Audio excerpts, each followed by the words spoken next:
ত্রিপুরা রাজ্য মহিলা কমিশন এবং সমাজ কল্যাণ ও সমাজ শিক্ষা দপ্তরের উদ্যোগে আন্তর্জাতিক নারী দিবস উপলক্ষে শহরে আজ বর্ণাঢ্য র্যালি অনুষ্ঠিত হয়। র্যালির অগ্রভাগে ছিলেন সমাজ কল্যাণ সমাজ শিক্ষা দপ্তরের মন্ত্রী টিঙ্কু রায়, রাজ্য মহিলা কমিশনের চেয়ারপারসন ঝর্ণা দেববর্মা সহ বিভিন্ন স্কুল কলেজের ছাত্রছাত্রীরা।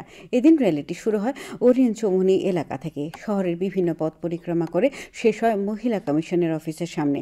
বক্তারা দিনটির তাৎপর্য তুলে ধরেন। নারীদেরকে আত্মনির্ভর করে তোলার যে প্রয়াস সেটা যেন এগিয়ে যায়। আর আজকের দিনে একটা কথাই বলবো, যদি বেটি বাঁচাও বেটি পড়াও এটা স্লোগান না থেকে এটা যেন আমাদের দৈনন্দিন জীবনের সংকল্প হয়। প্রত্যেকেই যেন আমরা আমাদের রাজ্যে এবার যে থিমটা নেওয়া হয়েছে যে বালিকা বিবাহ রোধ করার জন্য, তো বালিকা বিবাহ এটা সকলে মিলে যখন আমরা প্রয়াস করব, আমাদের বাড়িঘর যারা আত্মীয় স্বজন আমাদের কাজের মাসি যারা রয়েছে সকলে মিলে যখন সংকল্প করব যে আমাদের রাজ্যে একটাও বালিকা বিবাহ হবে না, তখনই সেটা সম্ভব হবে। তো আজকে আমরা সকলে মিলে সংকল্প